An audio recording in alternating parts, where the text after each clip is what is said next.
Hey guys, and welcome back. Today, I wanted to take a little bit of time to record an updated day in the life of a virtual assistant video.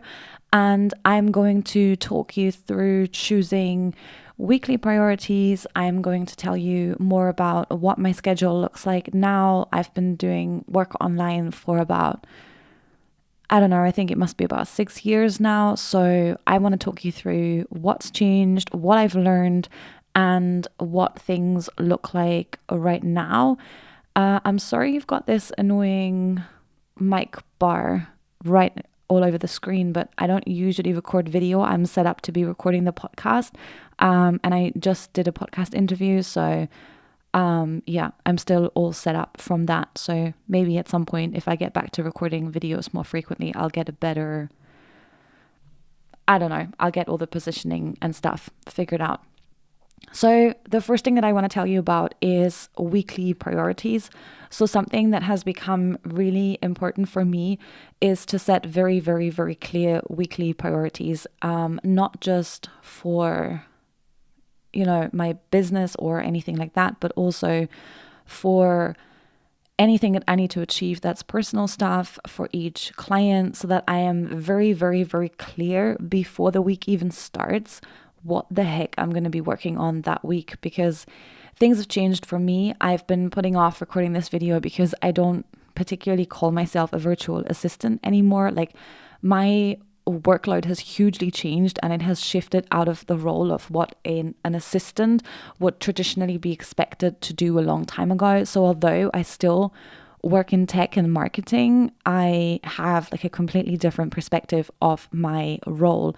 So I don't go into the day anymore being like, well, let's see what client A sort of assigns me today, and then I might get that done.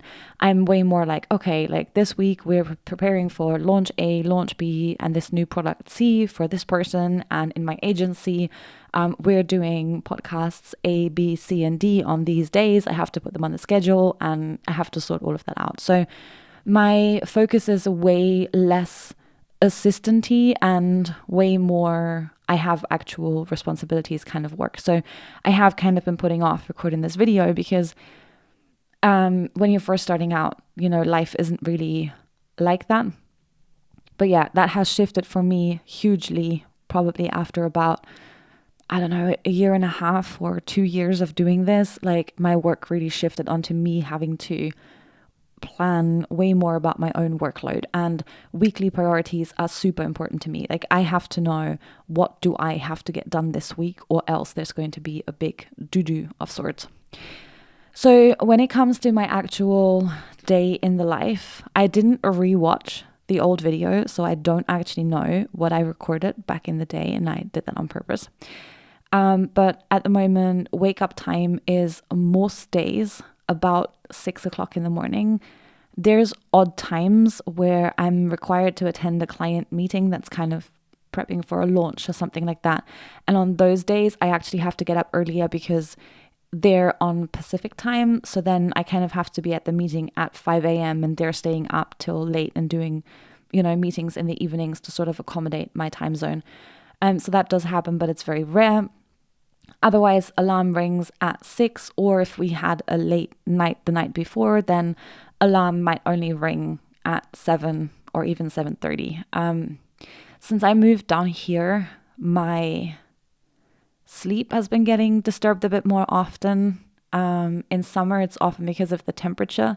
So it can get very hot here in August in the daytime. It's 40 degrees outside and you can't spend time outside. And then everyone wants to meet up at like 9, 9:30, 10, and you end up, now that we have a curfew, I'm not out that late anymore, but I still don't really feel like going to bed at 10 p.m. when I only just got to leave the house at 9 p.m. So yeah, it's kind of been a bit hard to stick to a consistent bedtime, like in July, August sort of thing. So in those months, I actually find that I wake up sometimes a little bit later because I got to bed a little bit too late. But most times of the year, 6 a.m., I'm kind of up and going.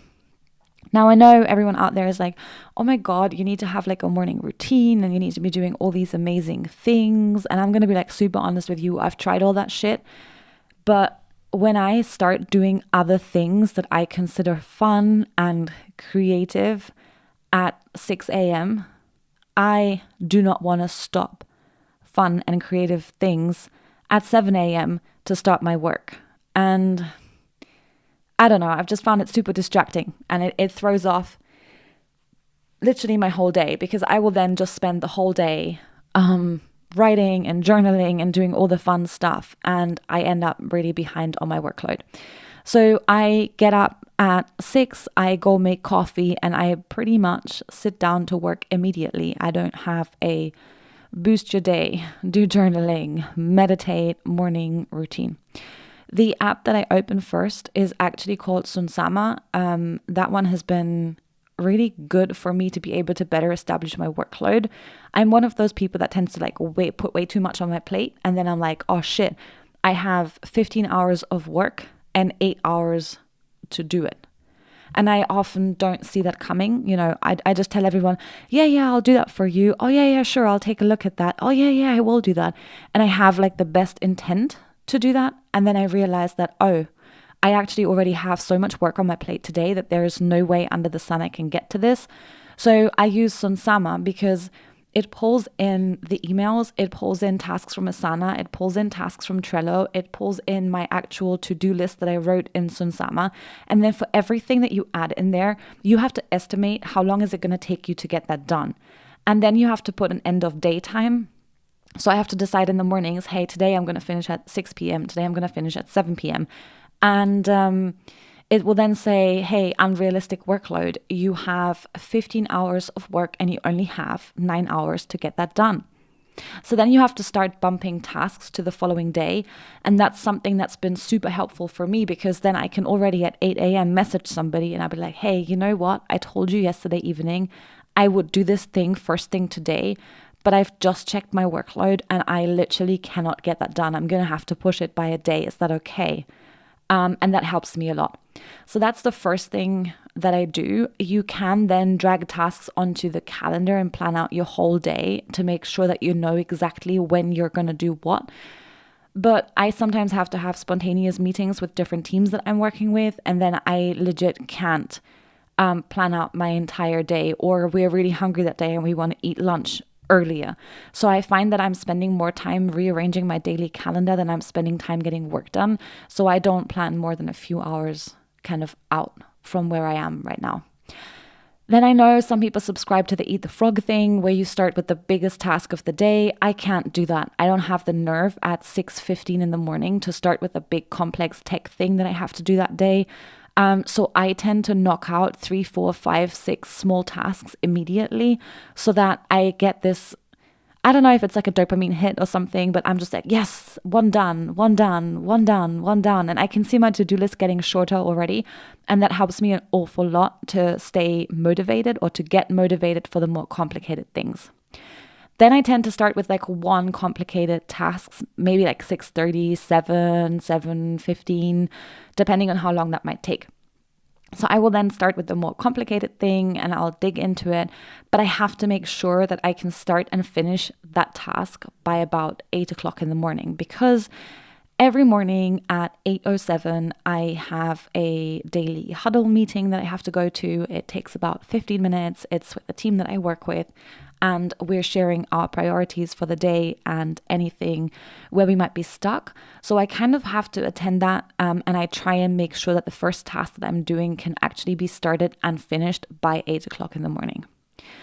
After that, I focus on deep work. Sometimes I go out. Most of the time I work at home, just because it takes some time to pack up the laptop and all the good stuff and then go find a place to work at. And then sometimes, I don't know, the comfortable table isn't available. And then, you kind of waste more time going somewhere to work than you're actually getting work done.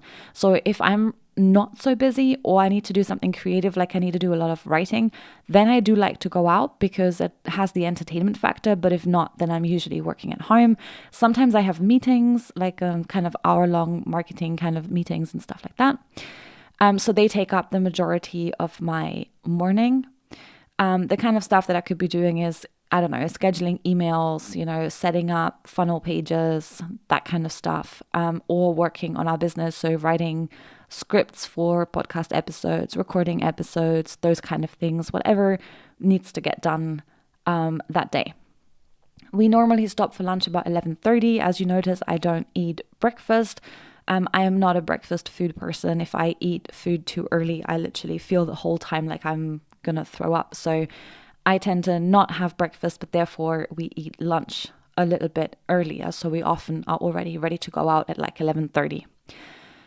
I'm also a kind of person that feels a bit tired after lunch. So some people, they can't get up in the mornings. That's not a problem that I have. When the alarm rings, I might be a bit tired, but I get up. I don't fall back asleep. I don't snooze. I don't have that problem, but it hits me at lunchtime. So after lunch, I don't know, I just want to snuggle up and be comfy and do something that I like to do something that's maybe a little bit creative, that it doesn't take problem solving energy to kind of, do that task that I need to do. So after lunch, I might do something that's brain dead stuff. Like if I have content to move, like large amounts of content, or if I have analytics to update that I'm mostly reading out numbers and not so much thinking, then I will do those. Or like I said, I will just take a break for a little while. My afternoons are mostly filled up, not mostly. Almost every afternoon, I do have at least one meeting. Sometimes I have interviews on top of that, and sometimes I have multiple meetings back to back, or I have a sales call as well. So because a lot of our clients and potential clients are in the US, the afternoons and early evenings as well, so 5, 6, 7 p.m. tend to be taken up by calls, meetings, and all that good stuff. I kind of perk up a bit about 4 p.m., 3:30, 4 p.m. So my energy levels kind of go up again, and they stay up until about 9:30. So I'd rather take a break after lunch and then give it a second push and work a little bit later than push myself after lunch when I'm really not vibing with it. We try and finish about 6 p.m., but to be honest, at the moment, like I'm supporting clients and building up our podcast editing agency. So like right now, I'm doing this. It is Saturday. It's 8 p.m. I know this is a creative thing and this is not something I'm getting anything for, but I do often end up doing stuff like recording podcasts or reaching out to people who I would love to get on a coffee chat with and stuff like that. And I do tend to do that after 6 p.m. And if we're not working, we're either going out to meet with some people or spend time with family, different things, whatever is available, or sometimes go for a drive. Although we just finished. I had someone that asked me in the past about time off and what I do about time off. I'm a really bad person to ask about that because we just came out of the Christmas period. So right now it's the 8th of January as I'm recording this, and I'm probably going to upload it unedited straight up as is. But I don't really do time off in the sense that other people see time off, and I'm weird like that, and I'm perfectly happy with it, and you don't need to get concerned that I'm gonna, lose my shizzle. So other people see time off as working very, very, very hard to the point where they're burnt out every single day, every single week, every single month to look forward to their one holiday per year. And then they don't want to do anything, right? So they want to sit at the beach and they just want to chill out there, and they don't want to talk to anyone, and they don't want their work messaging them, and they get very offended.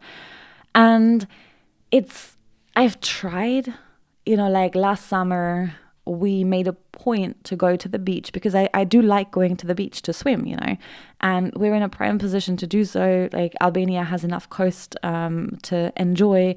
So we got up extra early, we drove to the south, we went to the beach where all the cool kids go, and I'm definitely not on the beach cool kids front. Not my thing. I haven't grown up at the beach. I'm not a beach lifer. But I do like to go for a swim. So we went there and we went for a swim and we sat around and we went for a swim and we sat around and we went for a swim and we sat around. We had some food. We had a little sleep. We went for a swim. We sat around, and by 2 p.m. we were both like, is it rude to ask the other person to leave now, because we're bored? So I don't know. And then there's people there that I see that go to the beach, for 3 weeks in the summer, and they're so excited because they just have to do nothing. And I just can't. And I used to think there must be something wrong with me because I can't, but honestly, I'm legit more interested in creating a life every single day that doesn't burn me out. And that's why I don't mind, I might not be taking an extended holiday, but I might take 3 hours after lunch to work very slowly, or to only work on creative things, or whatever, and that is like my mini holiday. When I have time off from clients, because I do get to take time off, it's not really a problem for me anymore, because I've moved beyond the point where I'm getting paid hourly like I used to in the beginning, where I had to work every hour because otherwise my maths wouldn't add up. It's not like that anymore. So I can take time off from clients. It's not a problem. I just make sure my shit's done beforehand and afterwards, and then I'm good to take a week off.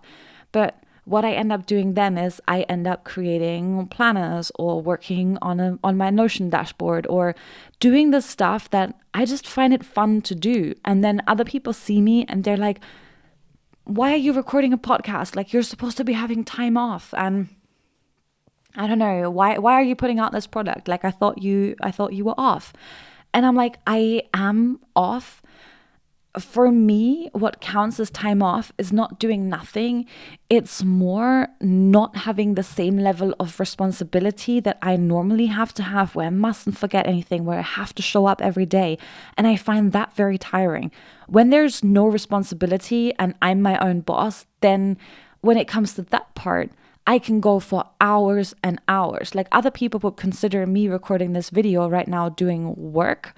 I consider me recording this video just giving an update to people who might be interested in what it's like to be a virtual assistant-ish kind of person, although I don't use the title anymore, but whatever, kind of the same thing.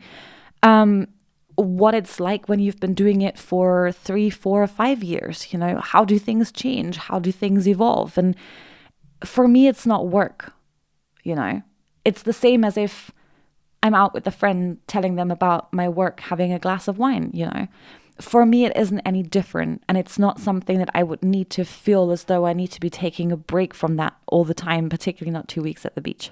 So I am in a place now where I can take time off. I am not paid hourly anymore. I'm paid based on a specific deliverable that I have to bring, or I'm based on commission. So I get a percentage of profits and things like that. So those are how I get paid now. And for the agency, I'm just responsible for doing marketing and customer support, as in not customer support, but I have to help our clients and do all that stuff to do that. And that isn't really very much work in the sense of it doesn't take an awful long time, So overall, that is pretty much what my day looks like now. I do work at the weekends. That's something other people ask about. But at the weekends, I exclusively do stuff to do with our own business. I design products. I do all of those kind of things that I consider fun, that I do in my time off, that other people think is super weird. So those are the kind of things that I treat myself to at the weekend. And it is Saturday, like I said, at 8 p.m. And that's why I'm doing this right now, because I consider this fun. And I've been meaning to do it for a while, and I put it off for so long that I thought, hey, why not do it today? I'm already set up for the podcast, so I'll just wing the camera on and hit record.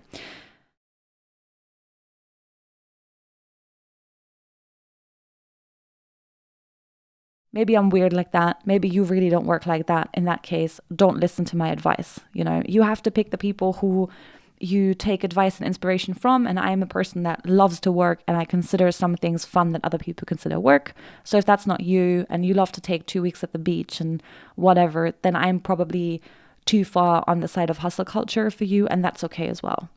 Every person is different. Okay. That's it.